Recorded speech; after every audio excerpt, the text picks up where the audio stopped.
Hello friends, வணக்கம் and welcome back to my channel new crystals. எல்லோரும் எப்படி இருக்கீங்க? இன்றைக்கி நம்ம சேனலில் திவாலி ஸ்பெஷல் ஸ்வீட்ஸ் எப்படி ரெடி பண்ணலாம் அப்படிங்கிறத பார்க்கலாம். அதில் ஃபஸ்ட்டு ரெசிபியான காரா சேவ் எப்படி பண்ணுறதுன்னு பார்க்கலாம். இந்த காரா சேவ் பண்ணுறதுக்கு ஒரு அகலமான பாத்திரத்தில் 2 கப் அளவுக்கு கடலை மாவு எடுத்திருக்கேன். 1 கப் அளவுக்கு அரிசி மாவு அதோட சேர்த்துக்கலாம். 1 ஸ்பூன் அளவுக்கு ஓமம் சேர்த்துருக்கேன். இந்த ஓமம் சேர்த்தா ரொம்பவே வாசனையாக இருக்கும்.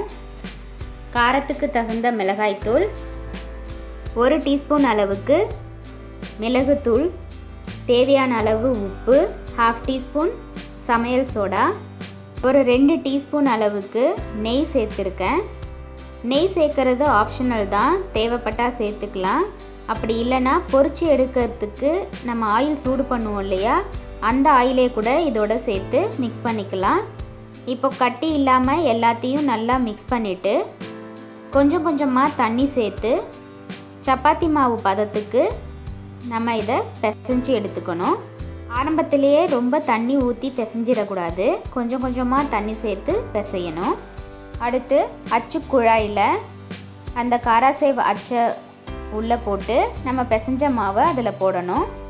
அடுத்ததாக கடாயில் எண்ணெய் ஊற்றி சூடானதும் நம்ம இந்த அச்சுக்குழலில் போட்ட மாவை அதில் பிழிஞ்சி விடணும். அப்படியே ஸ்டவ்வை நல்லா சிம்மில் வச்சு 2 பக்கமும் நல்லா வேக விட்டு எடுத்துட வேண்டியது தான்.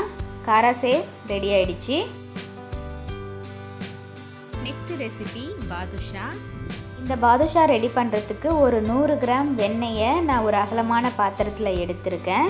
வெண்ணெயை நல்லா ஒரு 5 மினிட்ஸ் கைவிடாமல் நல்லா மிக்ஸ் பண்ணணும்.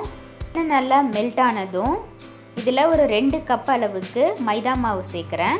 ஃபஸ்ட்டு இந்த மாவும் வெண்ணெயும் நல்லா மிக்ஸ் ஆகிற மாதிரி நல்லா கலந்து விட்டுட்டு கொஞ்சம் கொஞ்சமாக தண்ணி தெளித்து சப்பாத்திக்கு பிசைகிற மாதிரி நல்லா ப்ரெஷர் கொடுத்து பிசைஞ்சு வச்சுக்கணும்.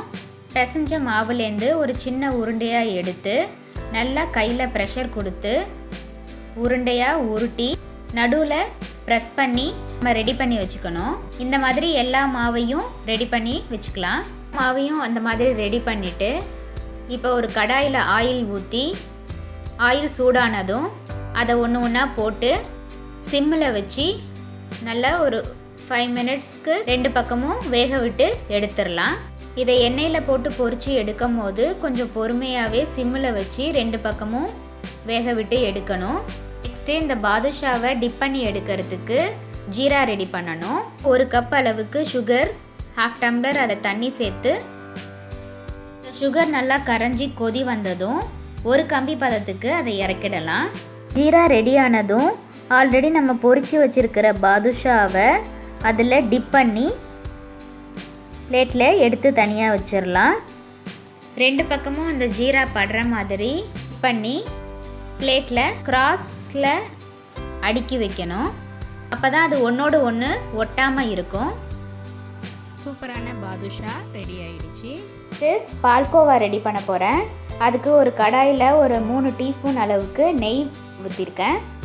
நெய் நல்லா மெல்ட் ஆனதும் 1 கப் அளவுக்கு பால் பவுடர் சேர்க்குறேன்.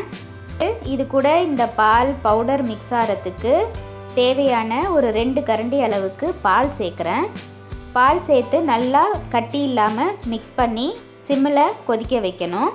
பவுடர் நல்லா மிக்ஸ் ஆகி ஒரு 5 மினிட்ஸ் குக் ஆனதும் 1 கப் அளவுக்கு இதில் சுகர் சேர்த்துடலாம். சுகர் சேர்த்து நல்லா கைவிடாமல் கிளறி விட்டோம் அப்படின்னா அது நல்லா தவாவில் ஒட்டாத அளவுக்கு வரும். அந்த ஸ்டேஜில் நம்ம ஸ்டவ்வை ஆஃப் பண்ணிடலாம். ஆஃப் பண்ணிவிட்டு ஒரு பிளேட்டில் அதை ட்ரான்ஸ்ஃபர் பண்ணி கொஞ்ச நேரம் ஆற விடணும். பிளேட்டில் அதுக்கு முன்னாடி கொஞ்சம் நெய்யோ இல்லை ஆயிலோ ஸ்ப்ரெட் பண்ணி விட்டுருக்கணும். மேலே கார்னிஷிங்காக பாதாம், முந்திரி எது வேணாலும் போட்டு நம்ம அது கொஞ்சம் ஆற விட்டுக்கலாம். இந்த மிக்சர் ஓரளவுக்கு ஆறின உடனே நம்ம எந்த ஷேப்புக்கு வேணுமோ அந்த ஷேப்புக்கு கட் பண்ணிக்கலாம். ரொம்பவே ஆற விட்டுறக்கூடாது. ஓரளவுக்கு வார்மாக இருக்கும் போதே கட் பண்ணிடணும். டேஸ்டியான பால்கோவாவும் ரெடி ஆயிடுச்சு. நெக்ஸ்ட்டு நான் முறுக்கு பண்ண போகிறேன். இந்த முறுக்கு பண்ணுறதுக்கு இன்ஸ்டண்ட்டாக முறுக்கு மாவு ரெடி பண்ண போகிறேன். அதுக்கு 1 கப்பு அளவுக்கு உளுத்தம் பருப்பை ட்ரை ரோஸ்ட் பண்ணிக்கணும். ட்ரை ரோஸ்ட் பண்ண உளுத்தம் பருப்பை நல்லா ஆற வச்சு மிக்சியில் அரைச்சிக்கணும். அந்த பொடி பண்ண உளுந்து மாவை நம்ம சல்லடையில் போட்டு சலித்து உளுந்து மாவு எடுத்துக்கலாம். இந்த மாவை தான் நம்ம முறுக்குக்கு யூஸ் பண்ண போகிறோம். நெக்ஸ்ட்டு முறுக்கு மாவு பிசைகிறதுக்கு ஒரு அகலமான பாத்திரத்தில் 2 கப் அளவுக்கு அரிசி மாவு எடுத்துக்கிறேன். அதோட சலிச்சு வச்ச உளுந்து மாவு, தேவையான அளவு உப்பு சேர்த்துக்கலாம். கூடவே கொஞ்சம் பெருங்காயத்தூள், 1 டீஸ்பூன் அளவுக்கு சமையல் சோடா அதையும் சேர்த்துக்கலாம். அடுத்ததாக இது கூட ஒரு கைப்பிடி அளவுக்கு எள்ளு சேர்த்து எல்லாத்தையும் நல்லா மிக்ஸ் பண்ணிக்கணும். மிக்ஸ் பண்ணதுக்கப்புறம் கொஞ்சம் கொஞ்சமாக தண்ணி சேர்த்து சப்பாத்தி மாவு பதத்துக்கு நம்ம இந்த முறுக்கு மாவை பிசைஞ்சு எடுத்து வச்சுக்கலாம். நெக்ஸ்ட்டு முறுக்கு அச்சு குழலில் முறுக்கு அச்சை உள்ளே போட்டு இந்த பிசைஞ்ச மாவை அது உள்ளே வச்சு இடலாம். அடுத்து ஒரு கடாயை சூடு பண்ணி அதில் எண்ணெய் ஊற்றி எண்ணெய் சூடானதும் இந்த முறுக்கு மாவை முறுக்காக பிழிஞ்சி அதில் ஃப்ரை பண்ணி எடுக்கணும். இந்த முறுக்கு 2 பக்கமும் கோல்டன் ப்ரௌன் கலர் வந்ததும் நம்ம ஆயிலேருந்து எடுத்துடலாம்.